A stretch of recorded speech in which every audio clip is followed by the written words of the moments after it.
Welcome. My name is Zia, and I'm here with Naomi and Jalen, and we're the Dynamic Dynamos. This is our presentation on the company analysis of Walmart and Kroger. Walmart Inc. is a multinational retail corporation that operates a chain of hypermarkets, discount department stores, and grocery stores.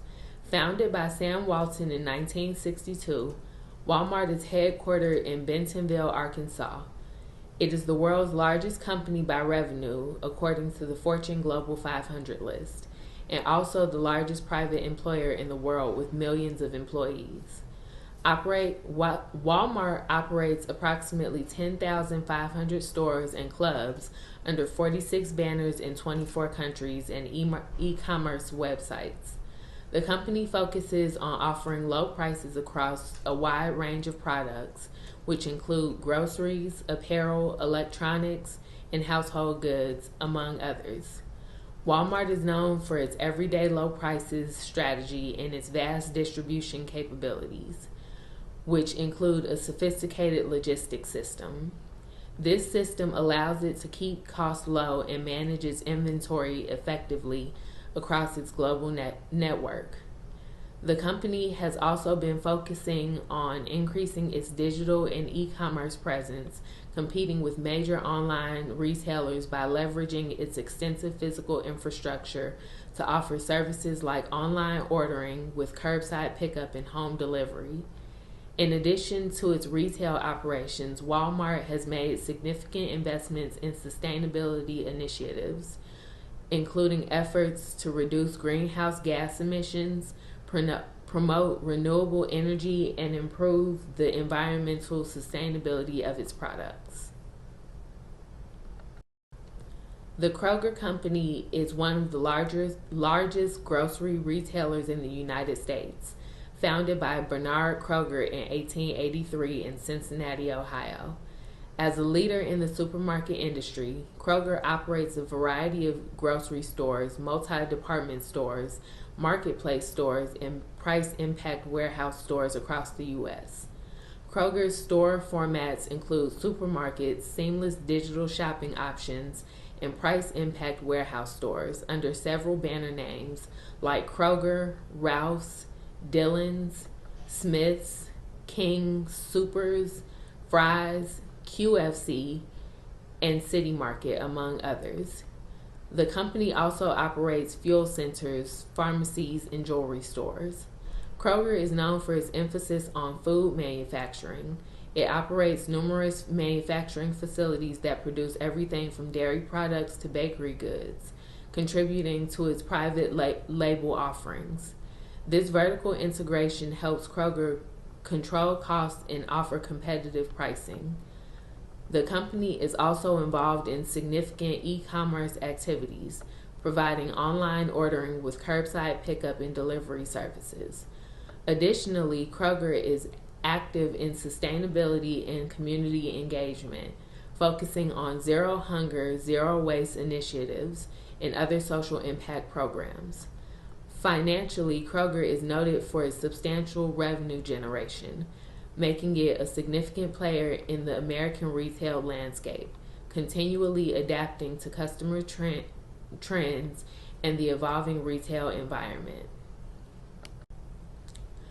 Financial ratios are essential tools used by analysts, investors, and business owners to evaluate a company's financial health and operational efficiency.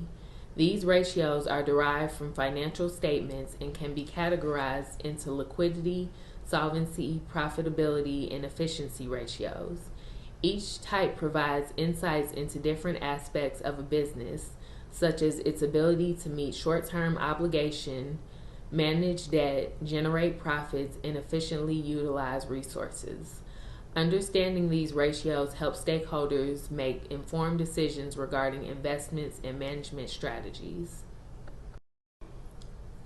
The current ratio is a liquidity ratio that measures a company's ability to pay off its short-term liabilities with its short-term assets. This ratio is calculated by dividing current assets by current liabilities. A higher current ratio indicates a stronger liquidity position, suggesting that the company can easily meet its debt obligations within the year. Typically, a current ratio of 2 to 1 is considered healthy, providing a buffer against financial uncertainties and ensuring operational stability. The quick ratio, also known as the acid test ratio, is a stringent measure of a company's short-term liquidity. It is calculated by subtracting inventories from current assets and then dividing by current liabilities. This ratio excludes inventory because it is not as readily convertible to cash. A quick ratio of 1 to 1 or higher is generally seen as favorable, indicating that a company has enough liquid assets to cover its immediate liabilities without selling any inventory. Walmart has a bimodal distribution for the current ratio, suggesting fluctuation over the 5 years. This is the same for Kroger. Walmart's best year for the quick ratio was 2021, while Kroger experienced more consistency throughout the 5 years. The average collection period is a crucial efficiency ratio that measures the average number of days it takes a company to collect payments from its customers after a sale is made. This metric is calculated by dividing the accounts receivable turnover ratio into 365 days. A shorter collection period indicates a more efficient credit and collections process, improving cash flow and reducing the risk of bad debts. This ratio is particularly important for assessing a company's liquidity and operational efficiency. Inventory turnover is a crucial efficiency ratio that measures how quickly a company sells and replaces its inventory within a given period. It is calculated by dividing the cost of goods sold by the average inventory. Higher turnover indicates efficient inventory management and strong sales, while lower turnover suggests sluggish sales or overstocking. The fixed asset turnover ratio measures how effectively a company uses its fixed assets, like machinery and equipment, to generate sales. This ratio is calculated by dividing net sales by the average net fixed assets. A higher ratio indicates that a company is efficiently utilizing its fixed assets to produce revenue. Total asset turnover is a financial ratio that measures how efficiently a company uses its assets to generate sales. It is calculated by dividing a company's total sales or revenues by its total assets. This ratio is important because it indicates how effectively a company is using its assets to produce revenue. A higher total asset turnover ratio suggests that the company is managing its assets more efficiently, whereas a lower ratio indicates less efficiency. This metric is commonly used by analysts and investors to compare the performance of companies within the same industry. Walmart had a consistent average collection period, while Kroger oscillated over 5 years. The debt ratio is a financial metric that measures the proportion of a company's total liabilities to its total assets. It is calculated by dividing the total liabilities by the total assets. This ratio is used to assess a company's leverage and financial stability. A higher debt ratio indicates that a greater portion of a company's assets are financed through debt, which can suggest higher financial risk if the ratio is too elevated. Conversely, a lower debt ratio implies that a company is less dependent on borrowing, which generally suggests lower financial risks. Investors and creditors often use the debt ratio to evaluate the likelihood that a company can meet its financial obligations. The debt-to-equity ratio is a critical financial metric that assesses a company's financial leverage by comparing its total liabilities to its shareholders' equity. This ratio is calculated by dividing total liabilities by shareholder equity. A higher ratio indicates more debt relative to equity, suggesting greater financial risk due to reliance on borrowing. Conversely, a lower ratio reflects a more conservative approach with less debt. This ratio helps investors understand the risk level associated with the company's capital structure. The times interest earned TIE ratio, also known as the interest coverage ratio, is a financial metric used to determine how easily a company can pay interest on its outstanding debt. It is calculated by dividing a company's earnings before interest and taxes, EBIT, by its interest expenses. This ratio provides insight into the company's financial health, specifically its ability to meet interest obligations from its operating income. A higher TIE ratio indicates that a company has more sufficient earnings to cover its interest expenses, suggesting financial stability and lower risk of bankruptcy. Conversely, a lower TIE ratio indicates that a company may struggle to meet its interest payments, which could lead to financial distress. Creditors and investors often use this ratio to assess the risk involved in lending to or investing in a company. The fixed charge coverage ratio is a financial metric that measures a company's ability to cover its fixed charges, such as interest expenses and lease payments, with its operating income. It is calculated by adding earnings before interest and taxes, EBIT, to lease expenses, then dividing the sum by the total of interest expenses and lease payments. This ratio is crucial for assessing a company's financial flexibility and its ability to meet obligatory payments.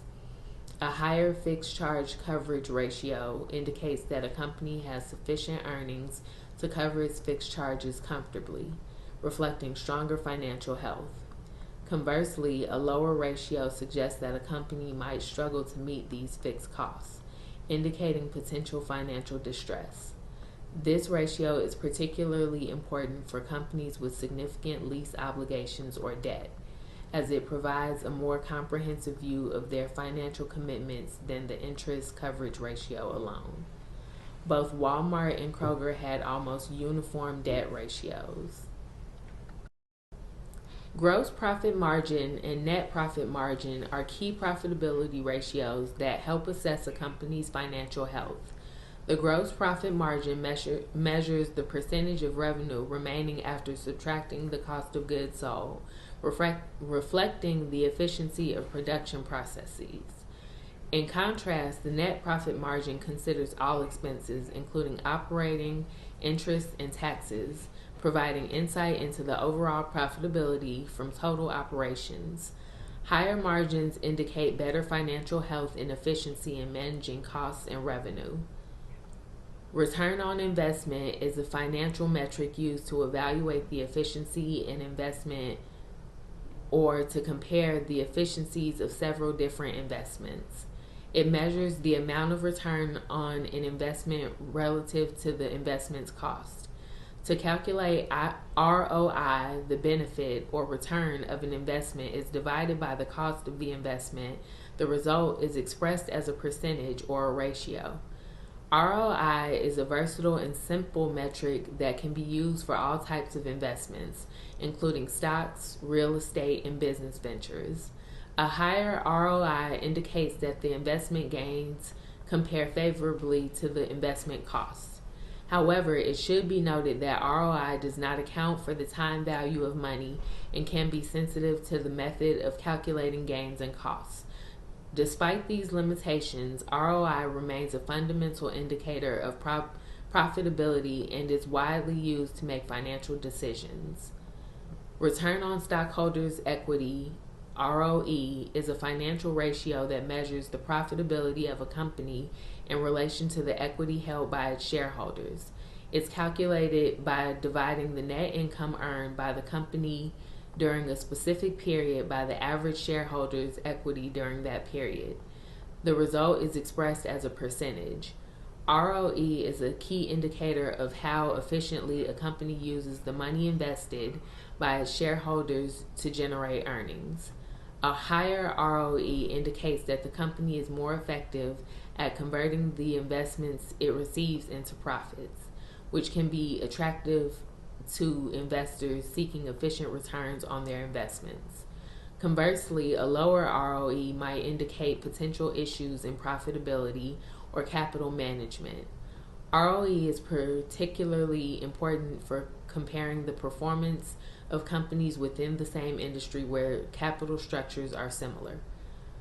Walmart had 2 years with a high gross profit margin, 2019 and 2022. Kroger, on the other hand, had only one good year over the series, 2021. The price to earnings, PE ratio, is a widely used financial metric that measures a company's current share price relative to its per share earnings. The PE ratio is calculated by dividing the market value per share by the earnings per share, EPS. This ratio is commonly used by investors and analysts to evaluate the relative value of a company's shares in an easy-to-understand format. A higher PE ratio might suggest that a company's stock price is high compared to its earnings and possibly overvalued relative to earnings. Conversely, a lower PE ratio might indicate that the stock is undervalued. The PE ratio helps investors assess if a stock's price is in line with its earnings performance, but it should be used in conjunction with other financial ratios and benchmarks. The PE ratio can vary significantly between industries, so it is often most useful when comparing companies within the same industry. The market-to-book ratio compares a company's market value to its book value, providing insights into how investors value the firm relative to its recorded assets. A higher ratio suggests that the market expects future growth and profitability, while a lower ratio may indicate undervaluation or inherent business challenges. The EV/EBITDA multiple, also known as the enterprise value to earnings before interest, taxes, depreciation, and amortization ratio, is a financial metric used to assess a company's value and profitability. It is calculated by dividing the company's enterprise value, EV, by its EBITDA. Enterprise value represents the total value of a company, including its market capitalization, debt, and cash on hand, while EBITDA is a measure of a company's overall financial performance. This ratio is particularly useful for comparing companies within the same industry, regardless of their capital structures. A lower EV/EBITDA multiple suggests that a company might be undervalued relative to its peers, offering potentially better investment value. Conversely, a higher multiple might indicate that the company is overvalued. The EV/EBITDA multiple is favored by many analysts for its ability to neutralize the effects of different financing decisions and accounting practices, making comparisons between companies more straightforward. Walmart's price-to-earnings ratio almost mirrored Kroger's, with both having good years in 2021 and 22 and tapering off in the two following years. Accounting measures. Accounting measures are critical tools used to evaluate a company's financial health and operational performance. These measures, derived from various financial statements, include a range of ratios and metrics that assets, liquidity, profitability, efficiency, and solvency. By applying these accounting measures, stakeholders such as investors, creditors, and management can gain a deeper understanding of a company's financial status, enabling them to make informed decisions regarding investments, lending, and strategic planning. Total net operating capital, also known as TNOC, represents the total amount of assets a company uses to generate its revenue minus non-interest-bearing liabilities. It is a crucial measure for understanding how much capital is tied up in businesses.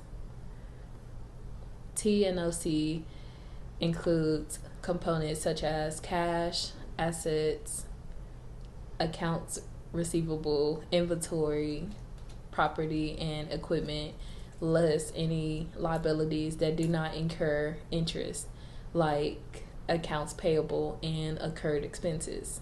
Calculating TNOC provides insights into the capital efficiency of a company and how effectively it is managing its operational resources to produce income.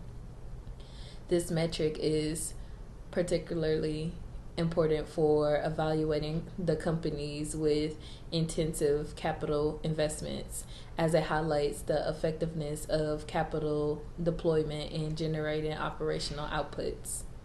Walmart's total net operating capital has grown at least at an uneven pace over the last 5 years. They began consistently by gradually increasing during the next 2 years after falling in the preceding 2 years.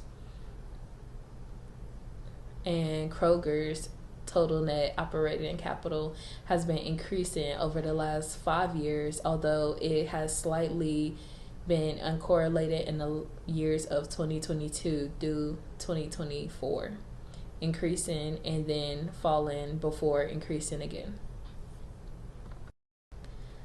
Gross investment in operating capital refers to the total capital investment a company makes in its operational assets necessary to maintain and grow its business. This metric includes investments in both fixed assets like machinery and equipment and working capital, which encompasses current assets less current liabilities needed for day-to-day operations. The calculation of gross investment in operating capital typically involves summing up the expenditures on acquiring new fixed assets, improvements to existing assets, and increasing in net working capital.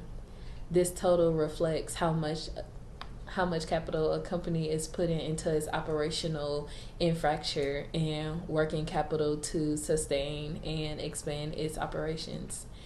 Gross investments is crucial for understanding the company's commitment to maintaining a competitive position and facilitating future growth.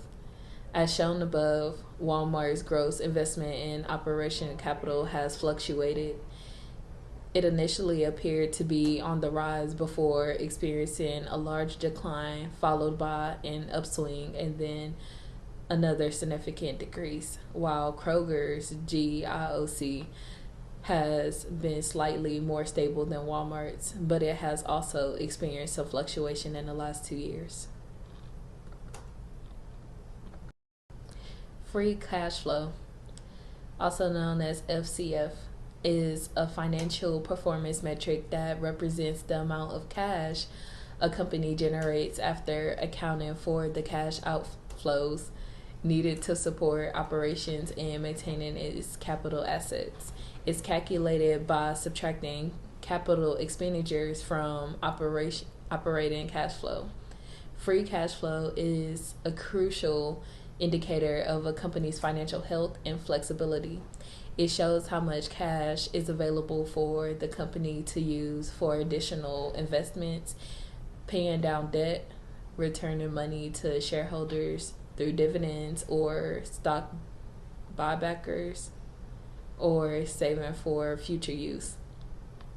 A positive free cash flow indicates that a company is generating more cash than it is using for its basic operations and investments in capital assets, which should suggest good financial health.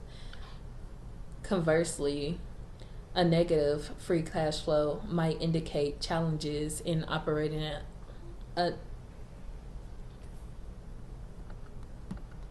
in generating enough cash, which could impede growth or the ability to manage debt. Investors and analysts closely monitor FCF as it provides a clear picture of financial performance and the potential for growth in shareholder returns. Despite having impressive numbers, Walmart free cash flow over the course of 5 years shows fluctuations, indicating unpredictable ups and downs. while in comparison over the course of 5 years, Kroger has demonstrated a positive free cash flow statistic in contrast to Walmart. Return on invested capital, also known as ROIC, is a financial measure used to assess the efficiency with which a company uses its capital, both debt and equity, to generate profits. It's calculated by dividing the company's net operating profit after taxes by its total invested capital. ROIC is an important metric because it provides insight into how well a company is using the capital provided by its creditors and shareholders to generate profitable growth. A higher ROIC indicates that the company is efficiently using its capital to generate returns, which is a good indicator of managerial effectiveness and the potential for long-term growth. Conversely, a lower ROIC suggests that the company may not be using its capital as effectively, which could be a concern for most investors. And Walmart has an irregular and uncorrelated return on its invested capital. Every year it continuously rises and falls and does not flow in unison. And Kroger's each year has fluctuated in return, and through its investments, it has been significantly unstable. Market value added is a financial metric that measures the difference between the total market value of a company and the capital contributed by investors. Essentially, it evaluates a company's value straight from the stock market.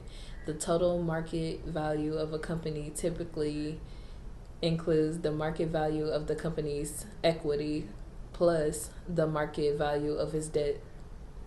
The total capital invested refers to the sum of all equity and debt capital provided to the company for business operations, and a positive MVA indicates that the company has created value for its shareholders, suggesting that it has generated returns higher than the cost of capital.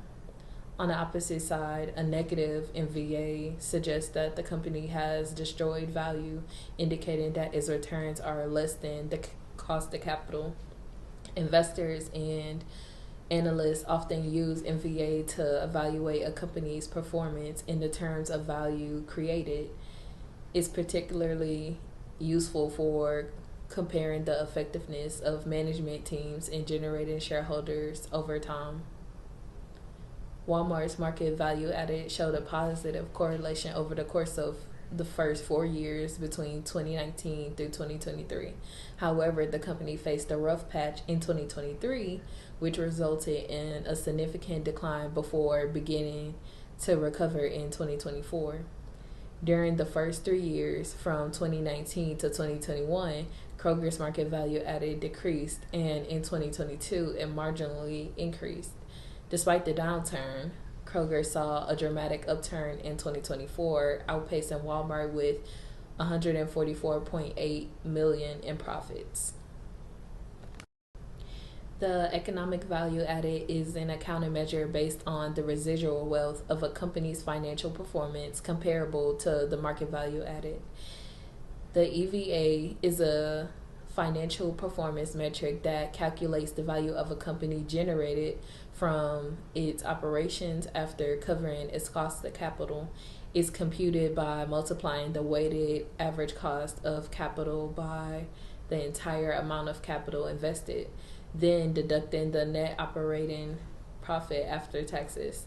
EVA is used to assess how effectively a company is generating profits compared to the cost of capital of its capital resources. A positive EVA indicates that the company is producing value over and above required return on its capital, while negative EVA suggests that the company is not generating significant returns to cover its cost of capital. This metric is particularly useful for performance evaluation and compensation purposes as it aligns with the interests of managers with those of the shareholders. By focusing on wealth creation rather than just profit, EVA encourages its managers decisions that can improve companies' profitability and shareholder value over the long period of time. Over the course of 5 years, Walmart's economic value added has been consistent and stable. Every year it gets higher and continues to climb. While Kroger's EVA has significantly decreased over the years from 2022 to 2024, it increases and maintains a steady slope, but it then in turn decreases. Cost of capital is a fundamental financial concept representing the rate of return that a company must earn on its investment projects to retain its market value and satisfy its investors. It encompasses the costs of both equity and debt financing, reflecting the expected returns required by shareholders and debt holders. By calculating the weighted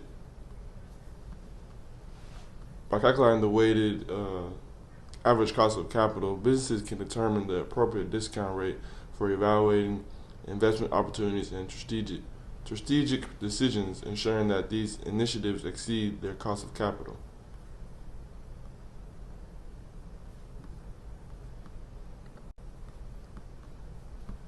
The cost of debt is a key financial metric that quantifies the effective interest rate a company pays on its borrowings. This cost is critical for understanding the financial burden that debt imposes on a company and for making strategic financial decisions. The cost of debt is calculated by taking the interest expenses paid by the company, adjusting for any tax benefits since interest expenses are tax deductible, and dividing this figure by the total debt. Expressed as a percentage, the cost of debt helps businesses evaluate the attractiveness and affordability of borrowing by comparing it with the returns generated from the borrowed funds. A lower cost of debt indicates cheaper borrowing costs, making debt financing more appealing. For investors and analysis, understanding a company's cost of debt is essential for assessing its financial health, risk level, and the efficiency of its capital structure. It plays a vital role in determining the overall cost of capital and in making informed investment decisions. As we calculated, cost of debt for Walmart was 318%, whereas our competitor Kroger was left at 169%. The cost of equity. The cost of equity is the return that investors expect to receive on their investment in a company's equity, serving as compensation for the risk they undertake by investing.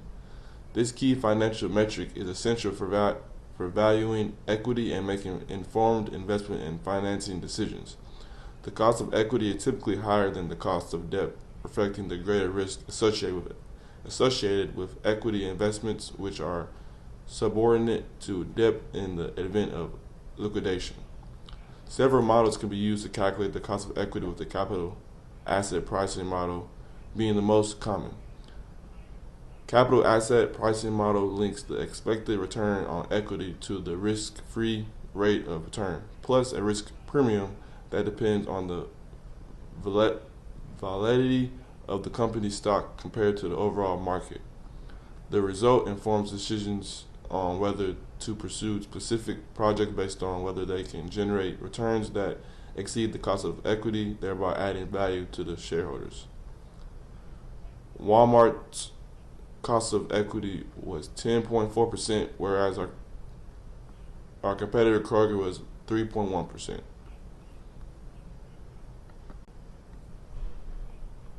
The weighted average cost of capital, which is WACC, is a critical financial metric that represents the average rate of return a company is expected to pay to all its security holders to finance its assets. WACC is usually extensively in financial modeling and valuation, as it provides a comprehensive measure of the cost of capital incorporating both the cost of debt and the cost of equity. To calculate this, analysts weigh the cost of each capital component by its proportional representation in the overall capital structure. Specifically, the cost of debt is adjusted for tax benefits, reflecting the tax deductibility of interest payments, and is then combined with the cost of equity, which is generally higher due to the greater risk borne by equity investors.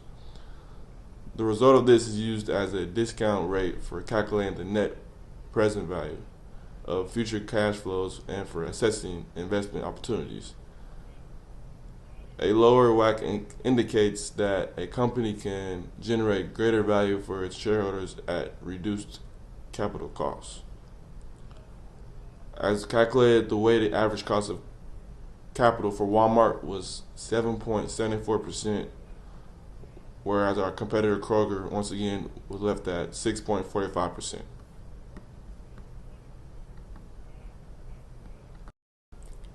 This concludes our presentation. From all of us, thank you for your time, and we hope you gained some knowledge of our company and its competitor.